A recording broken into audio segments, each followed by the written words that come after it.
Hey guys, it's Sam here, and welcome to episode 14 of Better Than Sam. And I've got some really cool stuff to show you guys today. I know it's been a little while since the last episode. I've been really busy with schoolwork, but we've got a long weekend right now, so I thought I'd take the opportunity to record a video and show you some of the stuff that I've been working on, because there have been some interesting developments going on recently. So, although I do have some stuff to talk about, I've got multiple things to show you. I would like to start off with this stuff over here, because for demonstration purposes, it's not going to be available for very much longer. So essentially, what we have here is a three-part apparatus designed for automated production of soul urns. And as you probably know, if you're familiar with Better Than Wolves, soul urns are a critical part of the mod. They're very important, and they're also a very unique automation challenge, because that's kind of what Better Than Wolves is all about, automation and systems and stuff like that. So it's actually split up into three parts, because each part was actually very difficult to build and automate, and I didn't really want to worry about putting all three of them together into one unified design, because that would take a ridiculously long time. So we've got three parts. One is to use the what's it called, the turntable, to make the urn, the unfired pottery form of the urn. Second one is an automated kiln to cook it, and the third one is to turn these urns into soul urns. So let me start off with this one. So the reason I wanted to show you this is because this pottery is almost out of clay, so I just wanted to demonstrate before it runs out. So basically, we've got a block dispenser timer here, pretty self-explanatory. Eight off bits, 1 on bit. That's basically the right amount to wait for it to turn it into a unfired urn. So basically, what we have here, simple timer. We basically have one redstone line going to this block dispenser here, one redstone line going to the piston, and so this, of course, is on a delay. So the piston will pulse, and then it'll place the clay block out of the block dispenser. And of course, this is a little interesting feature of the block dispenser. If you have clay balls, it'll actually kind of clump them together and place a clay block without having to worry about crafting it. So once I get into kind of automating, maybe I could use like an Archimedes screw or something like that to bring the clay balls back up into here. It'll then just consolidate them into clay blocks once again. So that's basically how this thing works. It's, oh shoot, let me just get out of here. Not sure how that got down there. Here we go. Hold on. And then, of course, I just put a little water wheel in here because they're pretty inexpensive, and I didn't want to wire it all the way over to the one over there. But so yeah, so the clay balls and the unfired urns then go into this water flow, and I've got a ladder filter which allows the clay balls to fall into here, and then the unfired pottery goes into here. And I'll just take that stack out for now. Actually, I'll just take it all out for now. No, I'll just take the stack. And then, actually, we can just reload this, and it works just fine. This is why it's not quite fully. See, the three different systems, they're independently automated, but they're not, automated together. So it works pretty well. You just have to take the product from one, put it into the other, and it'll do the rest. So the second one is our automated kiln. This one is also pretty simple. Let me just get to a place where I can show you a little bit better. We've got. Oops, there we go. We've got our kiln right here. For some reason, these get stuck a lot. I'm not sure why. But, yeah, so we got our kiln here. We got 4 hibachis below, which seems to be a pretty good amount of time. This is actually hooked up to the same block dispenser timer over there, because it turns out that, with the right number of hibachis, it'll actually take about the same amount of time for an urn to cook as it does for an urn to be, carved out of pottery. So basically, we have the same pulse going here, slight delay, and essentially we have, hold on a sec, yeah, so coming from here, this is a monostable circuit actually that comes from this block dispenser timer here. So basically just a pulse gets sent here. The first signal goes to this piston right here, and then there's a slightly delayed signal that goes to this piston right here, and basically what that does is it pushes the urn out of the kiln. So basically this piston pushes, this piston pushes. Actually, if we just wait a few seconds, I can show you that. Let's see. Basically it's just a system for harvesting it. There we go, almost to the urn. There we go, and so pushes that. There we go. So it goes into the water stream, and that works pretty well. Sometimes it gets like stuck on here, and like the urns like build up in one of these corners or whatever. I'm trying to work out how that you know, what causes that and how I can solve that. But for the time being, I'm okay with it. You know, it's still pretty efficient. I've gotten a lot of urns out of it, and I don't really have too much of a problem with how it works. I can revisit it later. So that's basically how it works, and then of course there's a delayed signal to this block dispenser to just place another urn out of its inventory. So now, this is the part that took me just like forever to build, and I'm pretty satisfied with the final result, but this is probably the number one reason that I really wanted to record an episode today as opposed to later, because I was up like all night putting this thing together and trying to actually get it to work. So I wanted to show you guys before the novelty in my mind wore off. So basically this is the bit that turns the urns into soul urns. And so what I had to do beforehand is grind up a ton of netherrack. I went to the nether, just collected a ton of it, cleared out a huge area. I won't show you right now, but it's a pretty big area. And I just filled all these block dispensers up. There's 8 block dispensers. I filled them all up with like 6 stacks of ground netherrack. And there were a total of 6 stacks of urns in here. So basically we have some wiring, some vertical wiring here that basically all this does here is it just makes sure that one signal from this monostable circuit, which you probably recognize by now, is going to pulse each of these block dispensers to just toss out one piece of ground netherrack. And as you know, it takes 8 pieces of ground netherrack to make one soul urn. So there you go. So basically we've got a dual detector block and block dispenser setup right here. So basically, let's say just our initial pulse, because you need something to start it, because it basically works on a loop. The initial pulse basically has this block dispenser place an urn, right? Now, when that urn is placed, this detector block signals this monostable circuit over here, which then tells the block dispensers to drop all of the ground netherrack into here. So then 8 ground netherrack hit the hopper with the soul sand filter. It turns the urn below it into a soul urn. The soul urn drops into this hopper down here. Now, we also have to deal with the hellfire dust that's created in the process, so we don't waste all of that. So, ooh, it's actually filling up there. So we have a couple of pistons, and this part was really difficult to time, because I needed to make it so that like the block dispenser wouldn't remove the urn like too quickly, and it was just very difficult wiring challenge. So basically what we have here is a monostable circuit that goes to this piston. This piston basically pushes the, oops, shoot, I didn't mean to do that, my bad. How am I going to work with this? Whatever, I'll just pause the production for a minute. I accidentally picked up the ground netherrack, so it didn't make the soul urn and keep the process going. All I need to do is toss it. Actually, I'll show you. It's pretty easy to restart, actually, because all I need to do is toss the, I think that's my silk touch pickaxe. Yep, there we go. And I think I should just be able to do that. There we go. And there we go. So yeah, so pretty simple to restart. And I'll just get back down here. So essentially, we have the piston over here. It's signaled from a monostable circuit that's on a delay from the signal from the detector block. So of course, it's all triggered by the urn being placed. It will then send a signal to the piston, push the it got caught again. Memento. I forgot to place the glass back. That's the problem here. It all works until I start messing with it. Basically, that's how this generally goes. Oh, shoot. Come on. And don't mind me. Just build my way over here and go. There we go. Let's wait. There we go. Let's put that back before I do any more harm. So, where was I? Alright. So the netherrack is then, the hellfire dust rather, is then pushed into this hopper over here, which collects it. And then we have to, and then of course we have to restart the process.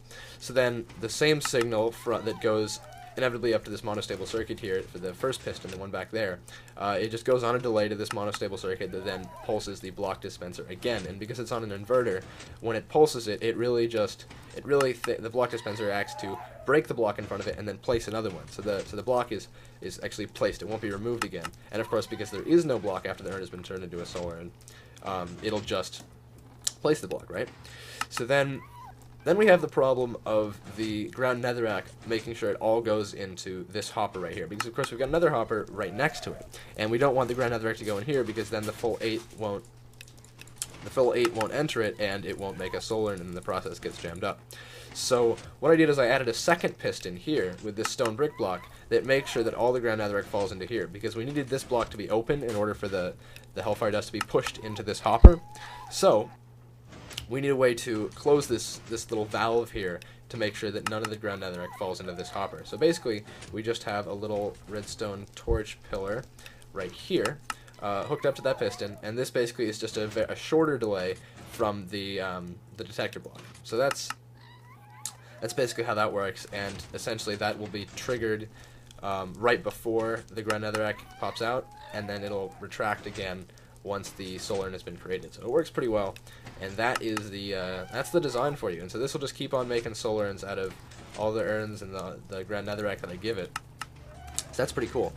And let me just drop this hellfire dust off down here in my cauldron so I can make a bunch of concentrated hellfire. I'm not exactly sure what I'm going to do with all this concentrated hellfire, but might as well. 1, 2, 3, 4, 5, 6, 7, 8. 1, 2, 3, 4, 5, 6, 7, 8, 9. Okay. So there we go. That'll just cook there. Don't have much of a problem with that. So that's basically it. The 3 different parts of the automated solar and factory, and eventually this is what I consider to be like phase 1 of my automated solar and production, because eventually I will unify them all into one big system. But I really wanted to come up with something that I could present earlier, and something that could actually be usable like quickly. So that is why we have this right now, and not something that would have taken me a couple more weeks to do, just because I wanted to get it out there. And of course, in order to finish the breeding farm, as I think I stated in the last episode, I need a lot of block dispensers. And as you can see, this design, or these 3 designs, have managed to get me a lot of soul urns. And I've also collected some more, what's it called, mossy cobblestone. So now I can actually craft those block dispensers that I need for the breeding farm, and then once I'm done with the breeding farm, then I can work on some other stuff like fully automated pottery and fully automated solar urns and stuff like that. So this is a working design for the time being. So let's see. I'm not sure exactly how long I've been recording so far, but why don't I show you? Something aesthetic? Why not? So as you know, we've got our level down here. We've got our wiring level down here, and then we've got a little storage room down here. So I've been working on that a little bit. And I just added in some flooring, really. You'll notice that a lot of my builds have stone bricks and nether bricks as, like, their main components. Like, that's basically what is going to be the general color/material scheme for most of the things that I build. And that's really just because those are the materials that are the easiest to get in very large quantities that actually look good. Because, as you know, you can get tons and tons of cobblestone very easily, and that's processed into stone bricks very easily. And then nether bricks, of course, is kind of the same thing, but with netherrack, it's just a slightly longer process involving nether sludge and stuff like that. And I also collected a bunch of them from the nether fortress that I found. So basically, nether bricks and stone bricks, I just think they look nice, and you can get them in very large quantities. So that's why there'll be a recurring kind of material motif in my buildings. So just if you're wondering why I kind of stick to that color scheme, that's pretty much why. Also, I think it's this direction. So we've got 4 hallways that will be, I'm not sure exactly what I'm going to do with them. They're going to go to different rooms, I suppose, just so we have more real estate underground to build things. But this one over here, I think it's this one over here. If you walk down here, this actually, I closed it off, but over there is the cave in my original base, like the one from the first couple of episodes, so that's kind of cool. So we've got a little empty room right here. Not exactly sure what I'm going to do with this yet. Might use it for... Actually, I don't know what I'm going to use it for. But over here, just walk down this hallway, and here we are at the bottom of my breeding farm. And we're actually right in the middle. So if we go up here, as you can see, there's the different levels of my breeding farm. So that's kind of cool. It's all connected underground now. And actually, why don't we go up to the top so I can show you what's going on up here. So, I trust you recognize this level. And there we go. So, I think I can get up on here like this. There we go. And this is just the highest level that I've built up to so far of the breeding farm. Basically, these are all my 4-way splitters for the wheat. I'm not sure if I've showed you this before, but oh no, I haven't, because my last episode was entirely in my creative world. So yeah, so these are just a bunch of 4-way splitters. Sorry, 2-way splitters actually. We've got, notice how 2 of the sides face into this water flow, 2 of the sides face into this water flow, and this is basically just designed because there are half as many wheat drops from the wheat farm as I've designed it as there are wheat like inputs for the breeding mechanism. So I just needed to kind of split that up into two parts.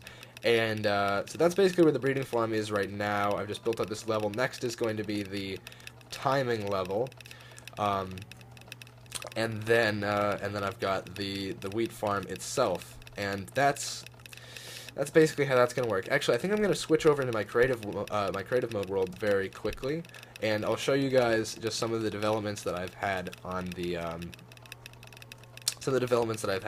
my the breeding wheat farm. Sorry. Actually, before I do that, let me just show you this. I finished putting in the windows for my mansion. I think it looks kind of nice. Notice how we've kind of got like the big window, small window in the middle. It kind of shrinks upward, and on the other side, it's kind of the same general theme. So yeah, I think it looks kind of cool. And just another step toward making the mansion more complete. So yeah, I'm gonna switch into creative mode, and yeah. All right, so here we are. This is actually just an early version of my solar and thing. Don't worry about that too much. But here we go. So I've just basically used MC Edit to copy this over a little bit to kind of get a sense of the scale of things. And basically, this is, I don't think I've, no, I haven't, have I shown you this? I don't think I've shown you this. Yes. Okay. So this is basically just 6 times that original wheat farm design that you saw over here, and just with a few little additions. So basically, we have water flows underneath these. Let's see. So the seeds flow into here, right? We know the seeds go into these hoppers. Hoppers are powered, so they go into this water stream. So this is basically just water flows to have all the seeds go into here, right? And then this is the bottom of the Archimedes screw, which I'm still working on the timing for. But basically, it'll just lift all the seeds all the way up to the top, have the 4-way splitter up here. That's basically the way it's going to work.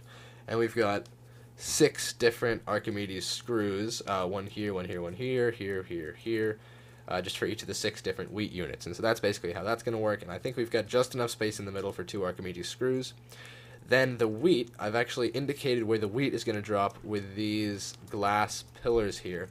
And as you can see, these glass pillars, which represent where the wheat drops down from the wheat farm, and these glass pillars, which represent where the wheat needs to go in order to be properly split up, they don't exactly match up. So I'm going to have a little bit of water flow just to make that all work. But that won't be too much of a problem. I'll probably fit that on the same level as the timing. So that is the deal with that. And then this is all just wiring here to basically have signals that can. How do I explain this? Okay, so I'm trying to just set up a wiring system so that I can have one unified signal, one unified input that will pulse all the harvesting pistons, and then one unified pulse that will signal all of the planting block dispensers. And I think by the looks of it, this is the block dispenser signal right here.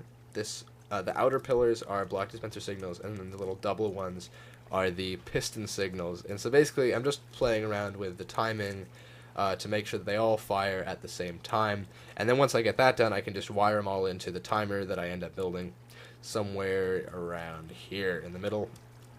And that's basically how that's going to work. I'm not going to go through all the different redstone lines, but basically you get the idea. As you can see, we've got one little input here, goes in pistons, pistons, pistons, and then we just wire these up in the middle somewhere.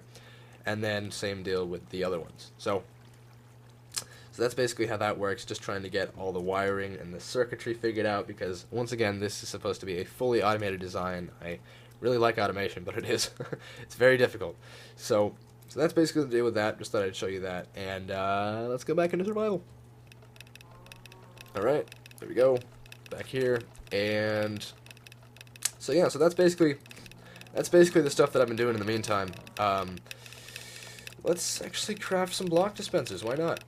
So while I'm doing that, actually, I think I'll take the opportunity to talk about something that I kind of wanted to talk about sooner than this, but I just didn't get around to recording an episode. Let's go down farther. And that's basically just like the multiple series that are on our channel. And actually, first, I just want to say a thank you to all of you guys from the Better Than Wolves forums. I know that a couple weeks ago, or a few weeks ago, like 3 or something like that, 3 weeks ago, I posted a I made a forum post on the Better Than Wolves forums with episode 13 of Better Than Sam, And I gotta say, I got a lot of great feedback from that, and I'm really happy with how that turned out. I think I got a reply from Flower Child and Batise and Morvalera, and all great guys. Better than, as of course Flower Child is the creator of the mod, but yeah, all great people, and the Better Than Wolves community has been really nice. I've gotten a lot of new subscribers, and I've got a lot of positive feedback. So I just want to send out a thank you to all you guys who have been liking my videos, and I hope that I can continue to provide good content that you can continue to enjoy. Actually, I'm gonna put away some of these Aussie cobblestone, but so yeah, big thank you to all you Better Than Wolves guys. It's been very heartwarming. So that's great. Let me just put this in here. But I do want to say, our channel, Gaming with the Chaps, although this series is of course a Better Than Wolves series. Better Than Sam is very strongly pro Better Than Wolves. But our channel as a whole, it's not a Better Than Wolves channel. It's not a channel dedicated to any other mod. It's a Minecraft channel, and we have a wide demographic of different Minecraft players, and I'm very familiar with the different conflicts that go on, the different arguments, fan wars, yada yada yada that go on in the world of mods, and specifically I'm talking about Better Than Wolves and Tekkit, because I know they're two mods with very different design philosophies and very disparate fan bases. And let's grab some smooth stone here. And although I don't really want to take sides, I will say that personally, I much prefer Better Than Wolves as a mod. It's much more balanced, it's much more satisfying, and it provides way more longevity in terms of an enjoyable play experience. But what I do want to say is that obviously, because our entire viewer base is not comprised of people who enjoy Better Than Wolves, there are a few people out there who actually do want to watch Tekkit gameplay. And as you've probably seen, a couple weeks ago we recently started a Tekkit series with me, Emmett, and Keegan, and I did very clearly state in the beginning of that series that the fact that we are hold on, I just need some gold here. The fact that we are doing Tekkit does not have anything to do with my preferences or with the fate of Better Than Sam as a series. It's going to continue completely normally, but I just wanted to put out there that the Tekkit series is more than anything, it's a fan-requested series, and it's designed to, and it's essentially designed to appeal to the viewers of ours that enjoy that, because there are people out there that enjoy watching our Tekkit stuff. Basically, the point that I'm trying to make here is we've been getting a lot of dislikes on episode 1 of our Tekkit series, and I'm guessing that most of those dislikes are, possibly all of those dislikes are from you Better Than Wolves guys out there, and so I realize all the disputes that are going on. I realize all the points, many of them valid, about Tekkit that you guys don't like, but basically just don't punish us for that. We're just appealing to a section of our viewers that do like that kind of thing, and of course the section of our viewers that don't really care either way. But yeah, if you don't like it, just don't watch it. Don't punish us for the mod disputes, because we're an impartial content provider. So that's basically just what I'm trying to say. I try not to say anything that'll offend anybody, but yeah, I like all of our viewers, and I want everyone to watch the content that they like to watch, and I just want to do that in the way that best pleases everybody. So that's basically what you should take from this. Yeah, just watch what you like what you like, dislike what you don't like, but keep it cool. So now I'm just gonna craft some block dispensers here. This shouldn't. Oop, what am I doing? So this shouldn't take too long. We got that. We got a couple stacks of solar urns. Gonna need that. And I think that's how we're gonna wrap up this episode. I'm not sure how long this has been, but it's probably been a decent length episode. Let's see. I think that, like that. Nope, not that. That. And there we go. Awesome. I love crafting a full stack of block dispensers. It's so satisfying. And yeah, I'm gonna need some more redstone if I want to craft any more. But that will do it. That has been my automated solar factory Phase 1. Phase 2 will be coming after the completion of the breeding farm. So yeah, so I hope you guys enjoyed this episode. Stay tuned for more stuff. I will be putting out more content as I, as consistently as I can with my schedule. So yeah, so have a nice day, guys, and let's go to the outro. Alright, so if you enjoyed the video, or if you just didn't like it, feel free to reflect that in a rating, whatever you want to do. On the screen, you'll see links to the last episode of Better Than Sam, which was number 13, and then when I make the next one, 15, then that'll be on the screen as well. If you'd like to check out our other series, links are at the bottom, and then of course, if you'd like to stay up to date on our content, feel free to hit that subscribe button. So once again, thank you all very much for watching, and I hope you have an awesome day.